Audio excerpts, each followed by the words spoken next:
I think all New Yorkers have got used to occasional acts of extreme violence.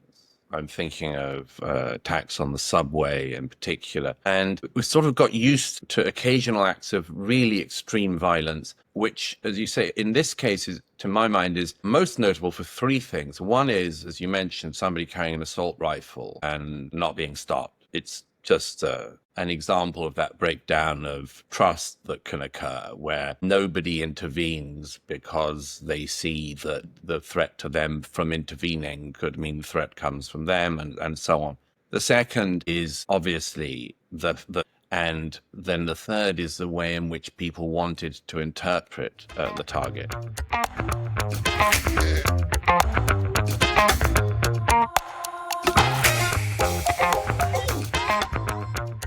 Welcome back to the City Journal podcast. I'm your host, Charles Fain Lehman, a fellow at the Manhattan Institute and senior editor of City Journal. This episode, we're doing something a little bit different. We thought we'd do an experiment.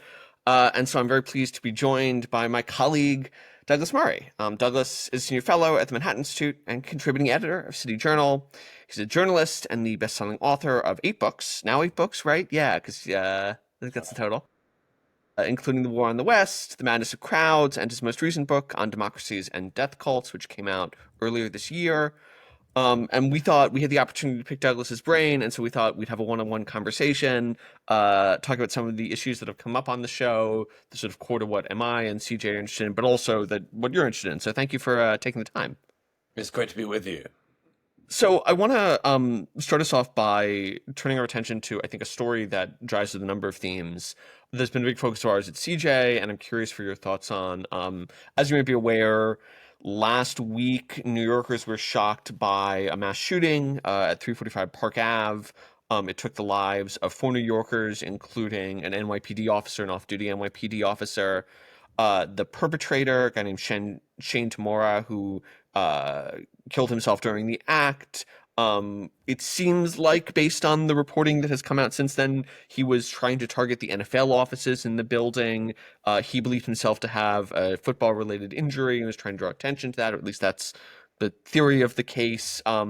New details have emerged since we last talked about this on the show, which indicate that he had a long history of mental illness, including 2 police visits back in Nevada, where he's from, over fears he was armed and suicidal. But part of what has drawn my attention to this story is, the internet sort of in the immediate aftermath lit up in celebration of the murder of Wesley LePatner, one of Tamora's victims, who's a Blackstone executive who's involved in their work on real estate. Social media users posted that she had been, I think the phrase is Luigi'd, evoking Luigi Mangione's murder of Brian Thompson. So there are a bunch of different threads that I want to unpack here with you and get your thoughts on.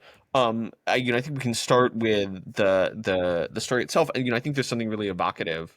My colleague, sometime panelist Jesse Arm, raised this to me the other day, which is like, this was a guy who was walking down the street in the middle of Manhattan carrying an assault rifle. Nobody stopped him. He walked into a building. He had a history of serious mental illness.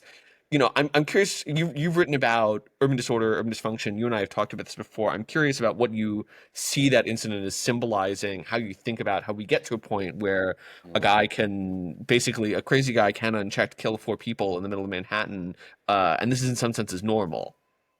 That's right. I mean, it's of course, even for New York these days, it isn't normal, but it's not surprising. I think all New Yorkers have got used to occasional acts of extreme violence. I'm thinking of attacks on the subway in particular. And we sort of got used to occasional acts of really extreme violence, which, as you say, in this case, is, to my mind, is most notable for 3 things. One is, as you mentioned, somebody carrying an assault rifle and not being stopped. It's just an example of that breakdown of trust that can occur where nobody intervenes because they see that the threat to them from intervening could mean the threat comes from them, and so on. The second is obviously the target. And then the third is the way in which people wanted to interpret the target. I might add as well, I mean, you could throw in the the system failures that would mean that somebody who had this number of flags could be walking around Manhattan. And sadly, again, all of us who live in New York are used to the fact that very ill people roam the streets and are completely missed by the system. But that last one of the way in which people reacted to it is especially troubling because it's not a new phenomenon, but it's a replay of a phenomenon we've seen before. I think of the violence carried out by groups like the Red Brigades in the 1960s and on. In Germany, similar sort of left-wing Marxist revolutionary groups in Italy would make a target of industrialists, people they saw as capitalists. There were years in that period in which the Italian, German, and other European authorities had to deal with effectively a form of glamorized violence from the radical left that believed that kidnapping businessmen, killing capitalists was some kind of noble revolutionary act. And that at the time, also as today, seeped into a form of the mainstream culture. It was not at the center of the culture, but it was this radical fringe that would always give a pass to the groups who did this, make excuses for them, say that it was a sort of noble endeavor and much more. So as I say, it's not a new phenomenon, but it is a replay of something that has been seen sadly before. I've been thinking about that recently, this sort of the extent to which this is a new phenomenon versus old. Because one argument there is you look at, the 1960s in the United States, there was clear defense of, the Black Panthers or the Weather Underground. If you think about Radical Chic, or if the classic Tom Wolfe essay, a great essay about New York elites celebrating the Panthers and trying to free the Panthers on trial for murder in New Haven. It does seem like if you roll the clock back to the 1960s, that is more of an elite phenomenon than it is a sort of a mass cultural phenomenon. Which is to say, the example I always like to give is that if you surveyed Americans about the Vietnam War, they were generally against the Vietnam War, and they were really, really, really against the Vietnam War protesters. They're really against the sort of vocal anti-war left by the end of the 1960s. Was here, there's been this sort of association of the Luigi Mangione phenomenon with, almost the everyman. It's not obvious to me that it's an elite phenomenon so much as something that happens across social media. Do you think that distinction is coherent? Yes, I think there's something to it. I think in the cases you mentioned, particularly in the 60s and 70s, it's true that the main participants came from a kind of elite class. That was the case in America and in Europe, uh, disproportionately involving highly, highly privileged individuals who seemed to believe that they needed to, for whatever reason, exculpate their own feelings of inadequacy or guilt or whatever by involving themselves in proto-revolutionary politics. It's true it never did quite catch on as a grassroots phenomenon. The internet, of course, allows that to happen, and it certainly allows the encouragement of a kind of you might say that the meme culture encourages people to say things behind the guise of an avatar or whatever, which they probably wouldn't say in their own voice with their own identity, which is to continue to make excuses or valorize this. And I said actually after the Mangione case began that what you really saw with this was a test, which was, are we as a society in any way going to allow a type of vigilantism to emerge, an extreme vigilantism, whereby people decide that some people are fit to be killed in an extrajudicial manner and murdered. And if you do go down that path, watch out because it's just hell all the way down. But I was just going to add, it seems like there is at least there's a longer term, rise of exactly that kind of justification. You can look at Elizabeth Warren's reactions to Luigi Mangione shooting or Yes. AOC's reactions, but you do see it, I think, in particular over the past decade. And there's some of this on the right as well as the left, obviously.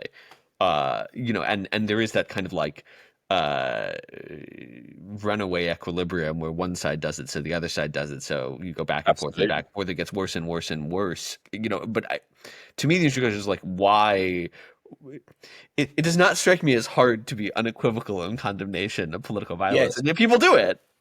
Well, there's also a reason for it, which is, I mean, you referenced Elizabeth Warren's lamentable reaction.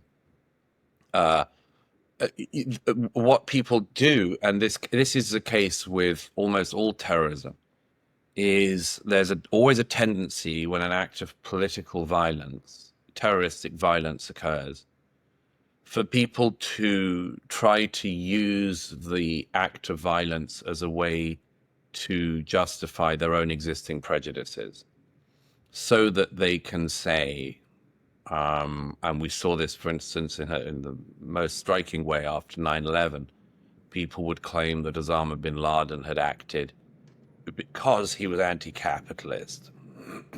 He'd hit the World Trade Centers because there was a problem with distribution of wealth in the US. You know, there are a lot of people always waiting to do that. Warren's reaction to the Mangione case was to say you can only push people too far, so far. You can only push people so far, she said. That is a good example of somebody using a murderer as a megaphone for their own existing prejudices, because like many people have problems with healthcare. Many people have problems with getting on the housing ladder. Many people have problems with accruing capital.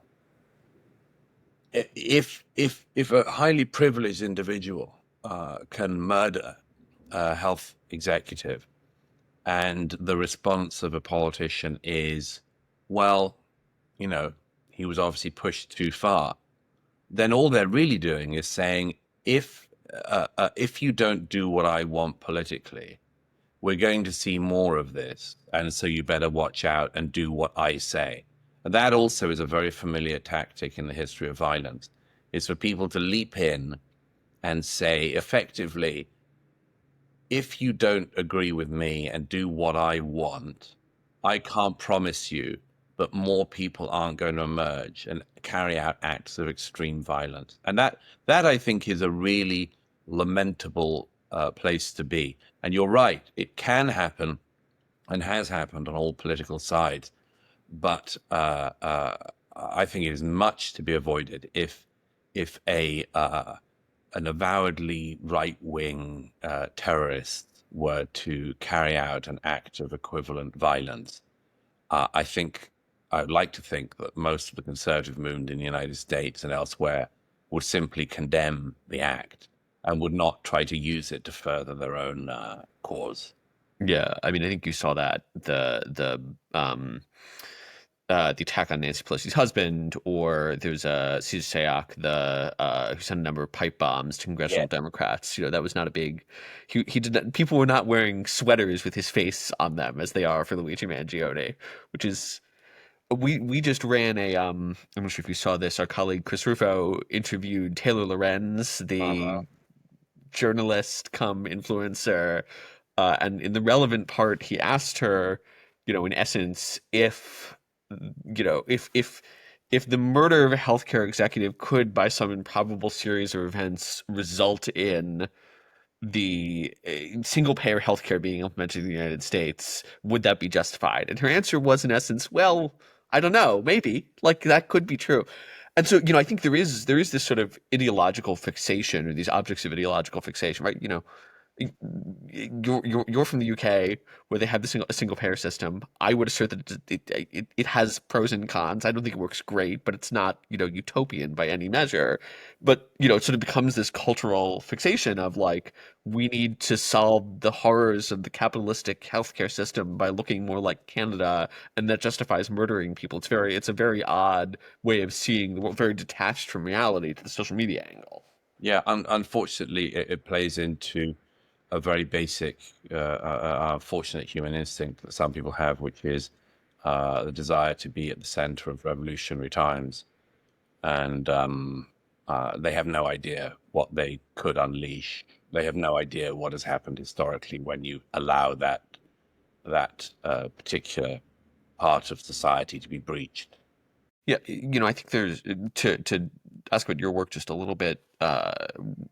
One big question that always comes up here is how do you think about suppressing this kind of violence once it gets out of hand? As you alluded to, there are many historical examples. It got really bad in Italy at the height of the left and right wing murder squads running. I mean, Italy was essentially ungoverned in the 60s and 70s. Yes. So, as we can identify the cultural trend, but I'm curious about how you think about dealing with and addressing the underlying cultural trend and what your study of terrorism has told you about how you address domestic terrorism as an issue. Well, normally what you do is you take apart the networks, both ideologically and through good intelligence, good policing, and so on. That was pretty much how the groups in the 60s and 70s in Europe and America were taken apart.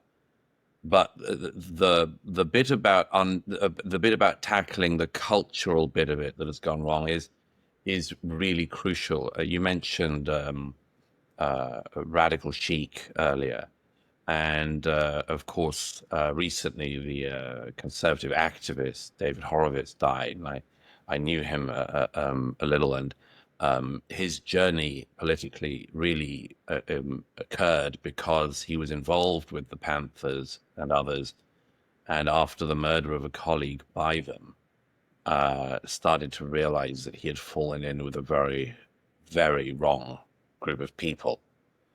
Sometimes that has been what happens is that actually the radical groups in question imagine that their act of violence will bring everyone to their side, or a significant number. And what they don't realize is that people, including those already ostensibly on their side, might well become so actively appalled by the acts of violence that they actually help to split the movement.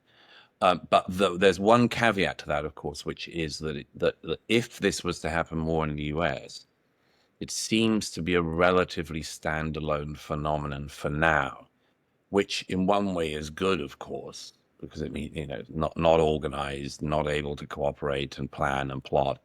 On the other hand, of course, is always more worrying, which is what if you come across effectively deranged self-starters? That is actually a very hard phenomenon to stop. One of the ways you do it is you stop the valorization of the people who have committed such acts, and that should be a cultural baseline, to my view. Right. Yeah, I mean, and that has come, both in the Park shooting where he seems like a sort of a lone crazy person, or I don't know if you followed the firebombing of Pennsylvania Governor Josh Shapiro's home, Yes. where, right, this individual was clearly seriously unwell, but had also been convinced of, his need to bomb the Zionist quote unquote governor of Pennsylvania, who I guess is responsible for the IDF, because you can fill the blank as to why, but that obviously came from the cultural milieu in which he was operating. Yeah, I mean, that's a classic example of be careful about the lies you spread because the people who hear them may do more than you imagined. So I wanna turn our attention to our other topic today. There and I can peg this a little bit to the news. There have been a couple of new steps in immigration policy from the administration, the Trump administration. They opened a second major immigration detention facility. The first one was in Florida, Alligator Alcatraz. The second one is apparently going to be in Indiana. It's the Speedway Slammer. The State Department wants to impose bonds on high visa overstay countries. There's obviously been a great deal of litigation around immigration. This is in some senses the topic area that has that sort of grounded the Trump administration's mandate. This has also been the source of a great deal of controversy for them, although not necessarily the most controversial thing. But so, I think your rise to prominence came in part in your commentary on Europe's challenges for immigration and the UK's challenges for immigration. In many senses, America and Europe are dealing with different sets of problems, but I'm curious how, at the same time, they've both seen this sort of right populist backlash that has been driven by fundamentally, the median voter being fed up with the way in which governments are handling immigration policy. So I'm curious how you think about what's going on in the United States now with immigration, how it analogizes to your experience, and how, what the disanalogies are, and sort of how you're viewing this evolving story. Well, I'd answer that by saying, first of all, that what President Trump is doing is historic, not just for America, but actually for all of the developed world. There has been a fatalism in recent years, perhaps decades, in Western democracies, a fatalism that essentially the number of people wishing to come from the developed world, legally and illegally, is so vast, the pressure is so constant that there's effectively very little you can do about it. You can occasionally run for office promising to slow the flow or to even stop the flow. But what nobody has been able to do is to say we're going to actually reverse the issue. We're going to actually undo what other politicians have allowed to happen on their watch. Trump is the first major politician in any Western democracy to come into power and actually try to demonstrate you can reverse the mistakes of your predecessors. And if you compare him to somebody, for instance, in the UK, who's often compared to President Trump, which is Nigel Farage, who now leads the Reform Party. If you compare President Trump's attitude to Nigel Farage's just a few months ago, where he was interviewed about the illegal and legal migration into the UK and asked if he would ever consider reversing it by returning people who had come illegally, his response was, it's just not going to happen. There's no way to do it. It's just not going to happen. And that's very striking. And Farage came in for a lot of criticism from his own political side, and obviously particularly to his right for those comments. And people said things like, what's the point of being a right-wing party to the right of the Tories, the Conservatives, if you don't say you want to return people who've broken into the country? But Farage's response was very interesting because it was effectively the response that European leaders and others have had for more than a generation. It's too complicated. Nobody's been able to do it. I've asked this of politicians in many European countries in recent years. Most obviously, some years ago, I asked Matteo Salvini when he was interior minister and running for election again. And I said, you've got 1 million illegals in Italy by your own estimation. What are you going to do about it? And he said, we're going to return them. And then I tried to drill down on what the plan was. And I realized there just wasn't a detailed plan, which means it's not going to happen. Trump has done something historic in this, which is that not just for America, but for other Western countries, he's shown, no, actually, we can have an organized, publicly backed movement with a political mandate that says, if you have come into America, you've broken in illegally, and then committed serious crimes in America, America does not want you, and it will return you to your country of origin or to the country you came from. That is going to have, if he succeeds in this, even succeeds to just a meaningful degree, doesn't have to be able to get everyone out, but if he succeeds to any meaningful degree, he will not only succeed for America, but he will succeed for other countries in the West to show that the fatalism surrounding this is not inevitable. So I had not heard that analysis before. It is very interesting to me, just because it mechanically makes sense that you should. There are measures of this. I think the ballpark is something like the illegal immigrant population in the United States has declined by something like 1 million people in the first 6 months of the Trump administration. And the reason for this is twofold. One is that they are doing approximately the usual number of deportations, or they're processing people. They're trying to scale that up, but they've just started doing that because they had to get the money.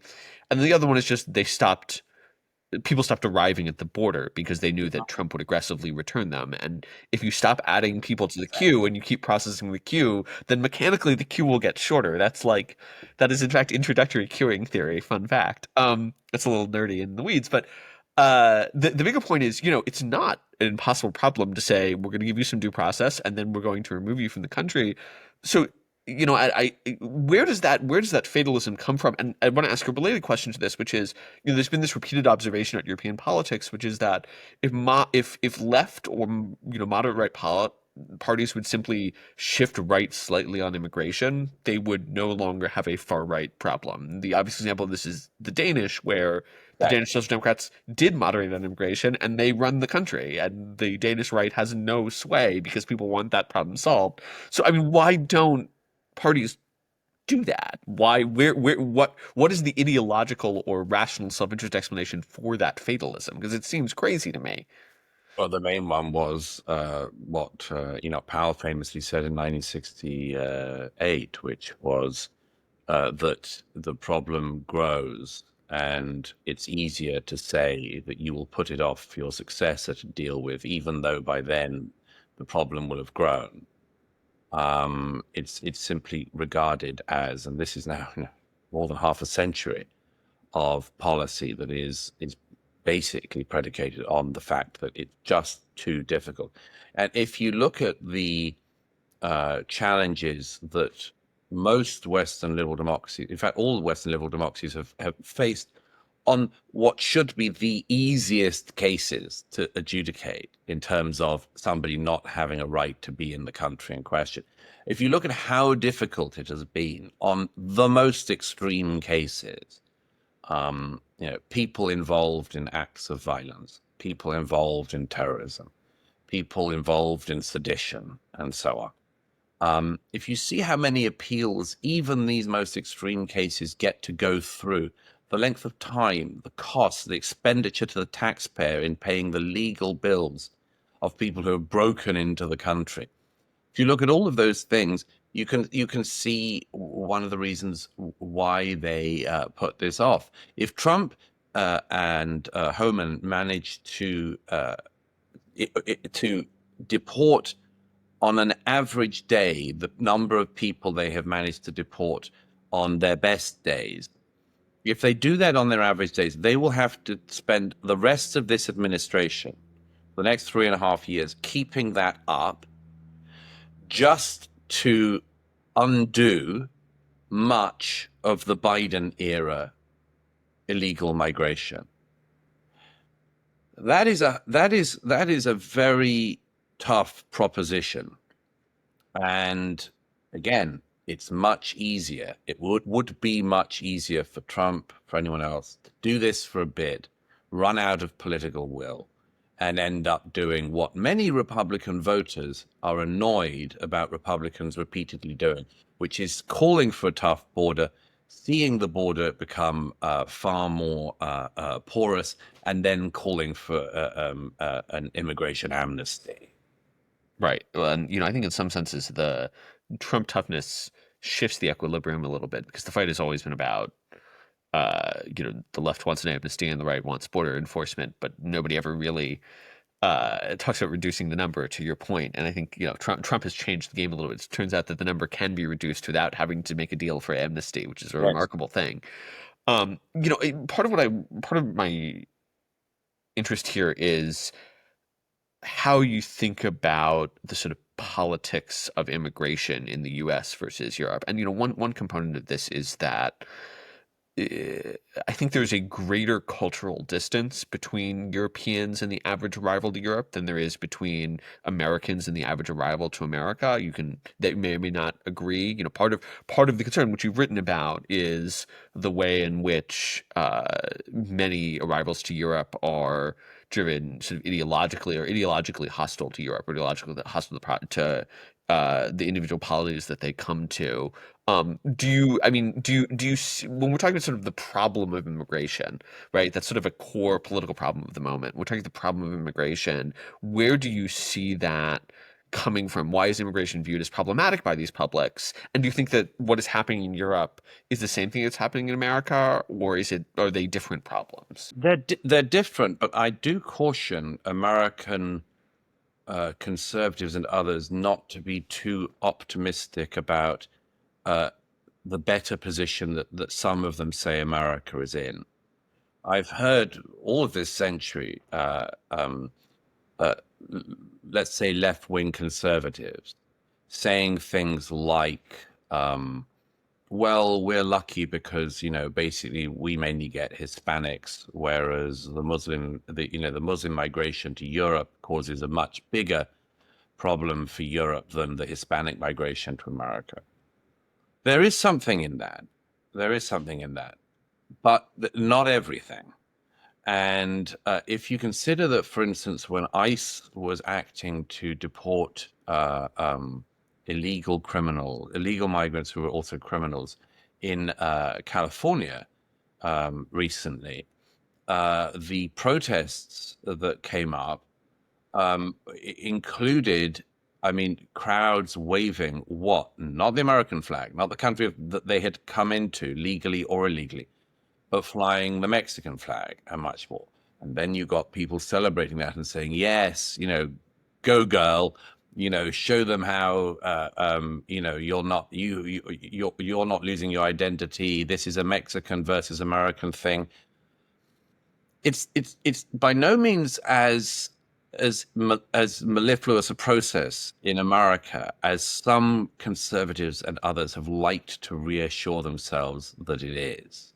So yes, it's different. Yes, it is mildly easier in terms of integration and so on, but it's not easy. But it seems to me like assimilation gets harder the more you have to assimilate non-linearly, right? So you can get people concentrate, but then you also get this returns to the conversation from earlier, and I think this is a common theme, is these sort of ideological justifications. The image that stuck in my head, I assume you followed the Glastonbury, scandal. The performer Bob Vylan, who said he had a song about, or first he was getting people to chant "Death to the IDF," and then later there was a song On in your which, country back. yes. And what was interesting to me is that the people who were complaining about one set of lyrics were not always complaining about the other set of lyrics. And to me, they seemed like very obviously connected. Cool. And indeed, that people were out in the audience waving flags of sundry foreign countries, including the Palestinians. It was the same image as the LA riots. So, I think there is this underlying, what I might talk about as third world, as the sense of active hostility to the countries that you are trying to inhabit. That is a theme both in parts of the United States, and particularly activist left, and also in Yeah. Europe. It's what I've described in the past as simple anti-Westernism. What I describe in the war on the West as being Western anti-Westernism.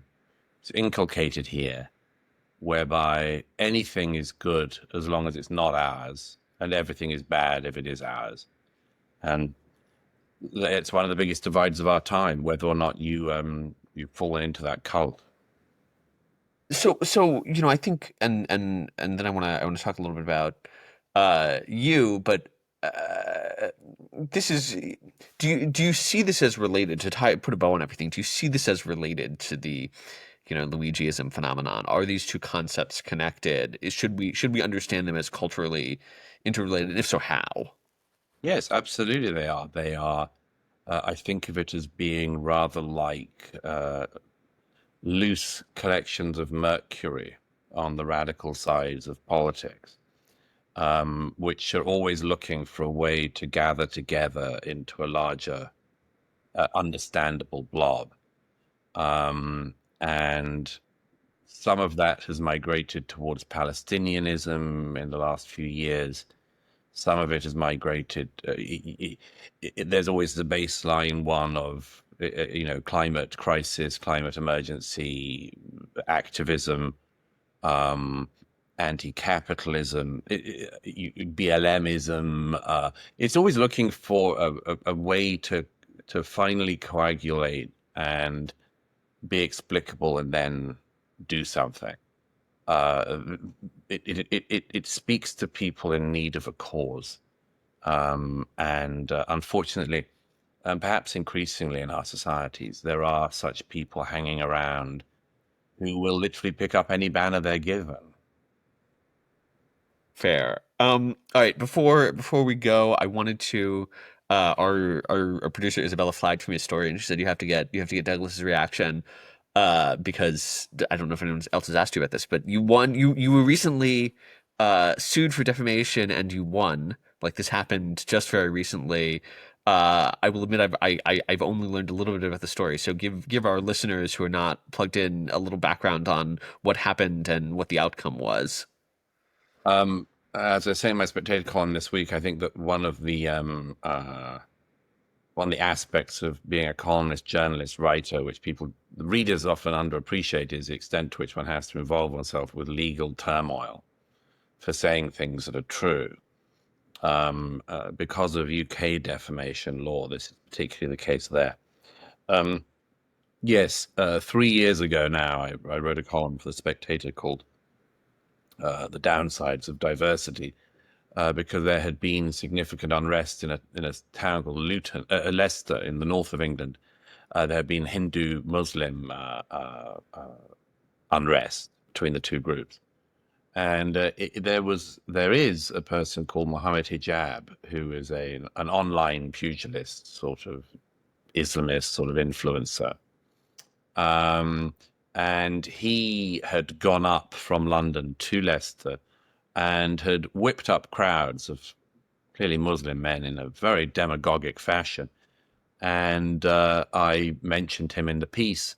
He had previously gone to Jewish areas in North London and intimidated, harassed Jews in the street on Shabbat.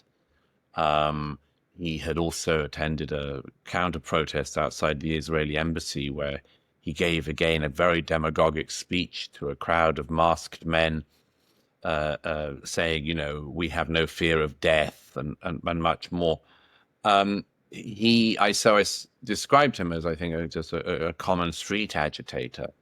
And he sued for defamation and said that this harmed his character and indeed his good reputation. And what's more, then started to claim that he had lost earnings as a result of the piece because the three Muslim groups who had been hoping to work with him as sponsors had withdrawn their sponsorship because they were such dedicated readers of my Spectator column. And we gave Hijab every opportunity to avoid going to court, but he was desperate to have his day. The trial was a few weeks ago in London at the High Court, and Hijab spent 3 days in the witness box, and the judgment came much earlier than we were expecting. And it found that Hijab's testimony was so full of lies that his evidence was, in the words of the judge, effectively worthless. It turned out that he had not just lied on every major matter that came up at the trial, but had also appeared to have concocted his lost earnings for the purpose of the case. It's one of the most damning judgments I've ever read. But it's as well as being damning for Hijab, it's, I think, vindicating not just for myself, but for the Spectator magazine, who stuck by this column and fought alongside me in fending off this very unpleasant character. And to my mind, the case is important because it demonstrates really that this sort of frivolous lawfare and these kind of intimidatory tactics, which are very often used, they are used against us in American journalism, but far more so in journalism in Britain and other countries. It shows that this kind of lawfare will not succeed if people hold their ground. And it turned out that the truth defense, as it's known in British law, can indeed still hold and has held in this case. In fact, the judge said, finally I'll mention, said that hijab had done far more damage to his own reputation by his own words and actions than I could ever do in an article. Yeah, the you know, part of why the story is interesting to me. I mean, it is sort of at least surprising, possibly shocking to American listeners to hear about this. We had the luxury. I, in my capacity as a journalist, had the luxury of New York Times v. Sullivan that establishes an extraordinarily high bar for defamation of a public figure, and a guy who's going out and speaking in the streets and is on YouTube is probably a public figure under American case law. I have to. The courts have to. I have to show. Sorry, he has to show actual malice or willful disregard of the truth. And I think this ties into this broader debate about free speech in Europe versus free speech in the United States. The vice president has been very critical of the European approach to free speech. So, how has this affected your views of American press freedoms, European press freedoms? In what direction would you like to? Has it affected your views more broadly? Or has it reinforced them?